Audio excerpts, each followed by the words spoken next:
आपके साथ नम्रता। देश में एक बार फिर से कोरोना वायरस के मामले तेजी से आगे बढ़ने लगे हैं। हालात ये हो गए हैं कि कई शहरों में तो फुल लॉकडाउन लगा दिया गया है, तो वहीं कई शहरों में नाइट कर्फ्यू तक लगने लगा है। हमारा देश इससे पहले भी लॉकडाउन झेल चुका है। यही वजह है कि इस बार तो लॉकडाउन की खबरों से ही लोग सिहर जा रहे हैं। खुद महिंद्रा ग्रुप के चेयरमैन आनंद महिंद्रा भी लॉकडाउन का विरोध कर चुके हैं।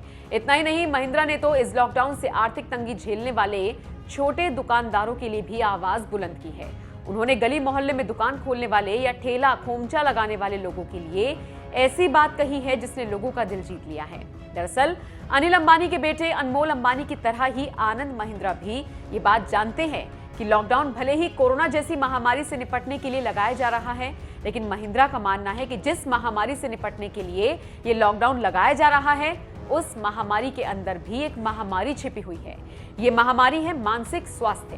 बिजनेस टाइकून आनंद महिंद्रा ने एक के बाद एक किए गए कई ट्वीट्स में कहा, महामारी के भीतर एक महामारी छिपी है और वो है मानसिक स्वास्थ्य। कोई भी मनोवैज्ञानिक मानसिक तनाव से मुक्ति नहीं दिला सकता।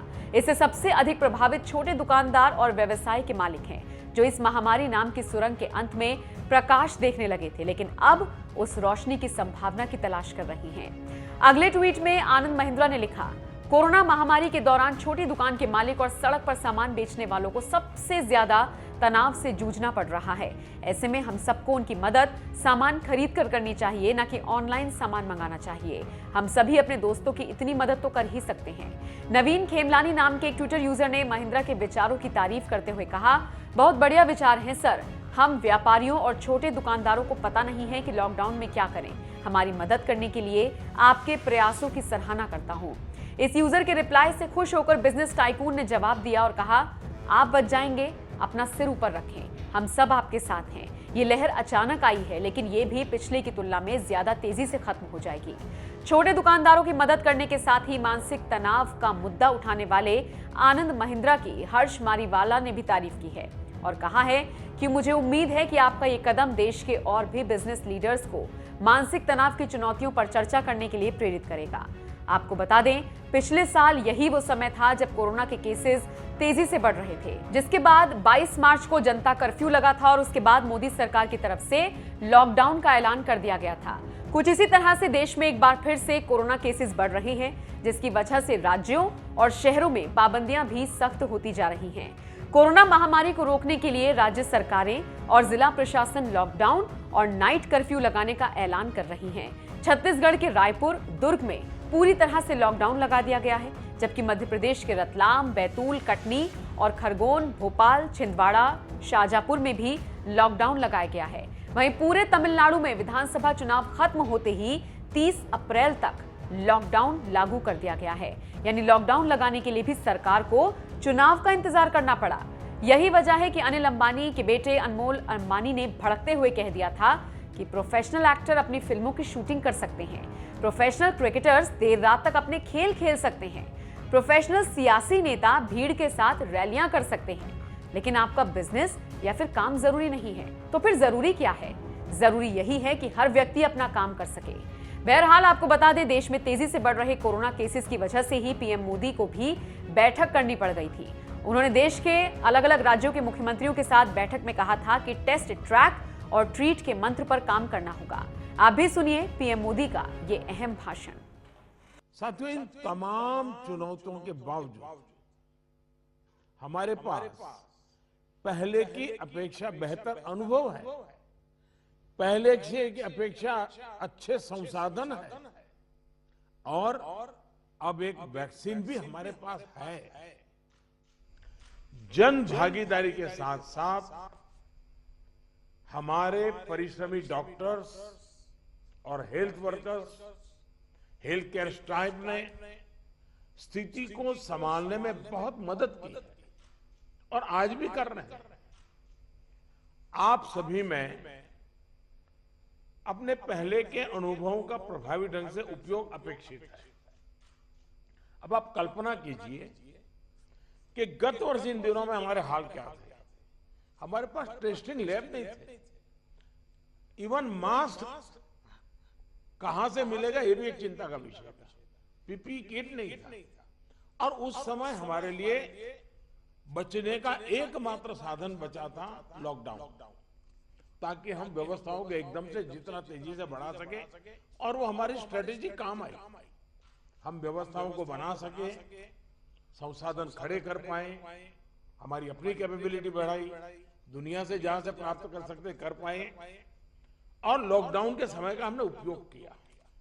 लेकिन आज जो स्थिति है, आज जब हमारे पास सब संसाधन है, तो हमारा बल, और ये हमारे गवर्नेंस की कसौटी है, हमारा बल माइक्रो कंटेनमेंट जोन पर होना चाहिए। छोटे छोटे कंटेनमेंट जोन पे सबसे ज्यादा होना चाहिए। जहां पर रात्रि कर्फ्यू का प्रयोग हो रहा है, वहां मेरा आग्रह है कि उसके लिए शब्द प्रयोग हमेशा करें, कोरोना कर्फ्यू, ताकि कोरोना के प्रति एक सजगता बनी रहे। कुछ लोग ये इंटेलेक्चुअल डिबेट करते हैं कि क्या कोरोना रात को ही आता है। हकीकत में दुनिया ने भी ये रात्रि कर्फ्यू के प्रयोग को स्वीकार किया है, क्योंकि हर व्यक्ति को कर्फ्यू समय होता है तो याद आता है कि हाँ, मैं कोरोना काल में जी रहा हूं, और बाकी जीवन व्यवस्थाओं को कम से कम प्रभाव होता है। हाँ, अच्छा होगा कि हम कोरोना कर्फ्यू रात को 9 बजे शुरू करें या रात को 10 बजे शुरू करें और सुबह 5-6 बजे तक चलाएं, ताकि बाकी व्यवस्थाओं को प्रभाव ज्यादा न हो। और इसलिए उसको कोरोना कर्फ्यू के नाम से ही प्रचलित करें, और कोरोना कर्फ्यू एक प्रकार से लोगों को एजुकेट करने के लिए काम आ रहा है, अवेयरनेस के लिए काम आ रहा है, तो हमने इसके तरफ ध्यान देने के। लेकिन मैंने पहले कहा, अब हमारे पास व्यवस्था इतनी हो चुकी है, माइक्रो कंटेनमेंट जोन, उसी पर बल दीजिए, आपको अच्छे परिणाम मिलेंगे। हाँ, उसमें जरा सरकार को थोड़ी मेहनत ज्यादा पड़ती है, गवर्नेंस को टाइट रखना पड़ता है, हर चीज को माइन्यूटली ऑब्जर्व करना पड़ता है, लेकिन ये मेहनत रंग लाएगी, ये मुझ पे विश्वास कीजिए। दूसरी बात है, हमने पिछली बार कोविड का आंकड़ा 10 लाख एक्टिव केसेस से 1.25 लाख तक नीचे लाकर दिखा दिया था। ये जिस रणनीति पर चलते हुए संभव हुआ, वो आज भी उतने ही सटीक है। और मजा देखिए, उस समय सफलता हम ही लोगों ने पाई थी, तब संसाधन भी कम थे। आज तो संसाधन ज्यादा है और अनुभव भी ज्यादा है, और इसलिए हम इस पीक को बहुत तेजी से नीचे ला सकते हैं, पीक को ऊपर जाते रोक भी सकते हैं। और अनुभव कहता है कि test, track, treat, Covid appropriate behaviour और कोविड मैनेजमेंट, इन्हीं चीजों पर हमें बल देना है। और आप देखिए, अब एक विषय ऐसा आया है, मैं आप सभी मुख्यमंत्रियों से आग्रह करता हूं कि आप अपने राज्य की मशीनरी के द्वारा थोड़ा अगर एनालिसिस करें, सर्वे करें, और एक सवाल का जवाब हमें मिल सकता है क्या, मैं इसको सवाल के रूप में कह रहा हूं। होता क्या है कि इन दिनों कोरोना में, ये थोड़ा वेरिफिकेशन का विषय है, लेकिन आप ही उसको राज्य में करवा सकते हैं।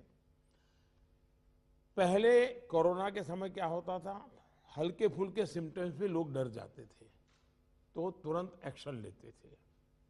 दूसरा, इन दिनों बहुत पेशेंट असिम्टोमेटिक है, और उसके कारण उनको लगता है तो ऐसे ही थोड़ा जुकाम हो गया, ऐसा हो गया, कभी कभी तो वो भी नजर नहीं आता, और उसके कारण वो परिवार में पहले की तरह ही जिंदगी जीते हैं, और परिणाम स्वरूप पूरा परिवार लपेट जाता है, और फिर इंटेंसिटी बढ़ती है, तब हमारे ध्यान आता है। जो आज परिवार जो इसमें लपेट में आ रहे हैं, उसका मूल कारण है शुरुआत एसिम्टोमेटिक से होती है और केयरलेस होने से होती है। उसका उपाय क्या है? उसका उपाय है प्रोएक्टिव टेस्टिंग। हम जितना ज्यादा टेस्टिंग करेंगे तो एसिम्टोमेटिक जो पेशेंट होगा वो भी ध्यान में आ जाएगा, तो परिवार में होम क्वारंटाइन वगैरह ढंग से कर लेगा। वो परिवार के साथ जैसे नॉर्मल जिंदगी जीता है वो नहीं जिएगा, और इसलिए पूरा परिवार जो आज सब लपेट में आ जाता है उसको हम बचा सकते हैं। और इसलिए हम अभी चर्चा जितनी वैक्सीन की करते हैं उससे ज्यादा चर्चा हमें टेस्टिंग की करने की जरूरत है, बल टेस्टिंग पर देने की जरूरत है। और हमने सामने से टेस्टिंग के लिए जाना है। उसको तकलीफ हो और फिर टेस्टिंग करने के लिए आए और फिर उसको पॉजिटिव नेगेटिव मिल जाए, और वो मैं समझता हूं क्रम हमारे लिए थोड़ा बदलना पड़ेगा। हमारे पास वायरस को कंटेन करने के लिए एक अहम तरीका है कि हम ह्यूमन होस्ट को कंटेन करें। मैंने पहले भी कहा था, ये कोरोना एक ऐसी चीज है कि जब तक आप उसको लेकर के नहीं आओगे घर में नहीं आता है। और इसलिए ह्यूमन सोर्स जो है हर एक को हमने जागरूक करना पड़ेगा, उसने नियमों का पालन करना होगा, ये बहुत आवश्यक है। और निश्चित तौर पर इसमें टेस्टिंग और ट्रैकिंग की बहुत बड़ी भूमिका है। हम टेस्टिंग को लाइट न लें। टेस्टिंग को हमें हर राज्य में इतना बढ़ाना होगा कि पॉजिटिव रेट कैसे भी करके 5% के नीचे ला करके रखा है। और आपको याद होगा, शुरू में जब कोरोना की खबरें आने लगी तो हमारे यहाँ कंपटीशन होने लगी। वो राज्य तो निकम्मा है, वहाँ बहुत बढ़ गया, फलाना राज्य बहुत अच्छा कर रहा है। राज्यों की आलोचना करना बड़ा फैशन हो गई थी। तो पहली मीटिंग में मैंने आप सबसे कहा था कि संख्या बढ़ने से आप जरा भी चिंता मत कीजिए, उसके कारण आपका परफॉर्मेंस बुरा है, प्रेशर में मत रहिए, आप टेस्टिंग पर बल दीजिए। और वो बात मैं आज भी कह रहा हूँ, संख्या ज़्यादा है इसलिए आप गलत कर रहे हैं, ये सोचने की जरूरत नहीं है। आप टेस्टिंग ज़्यादा करते हैं, उसके कारण पॉजिटिव केस नजर आते हैं, लेकिन बाहर निकलने का रास्ता वही है। और जो आलोचना करने वाले हैं, थोड़े दिन आलोचना सुननी पड़ेगी, लेकिन रास्ता तो टेस्टिंग का ही है। टेस्टिंग के कारण आंकड़ा बड़ा आ जाता है, आने दीजिए। उसके कारण कोई राज्य अच्छा है, कोई राज्य बुरा है, ऐसा मूल्यांकन का तरीका ठीक नहीं है। और इसलिए मेरा आपका आग्रह है कि इस प्रेशर से बाहर निकल जाइए, टेस्टिंग को बल दीजिए। भले पॉजिटिव केस ज्यादा आते हैं, आने दीजिए, लेकिन उसी का तो हम उपाय कर पाएंगे। और हमारी टारगेट 70% 70% RT-PCR टेस्ट करने का है।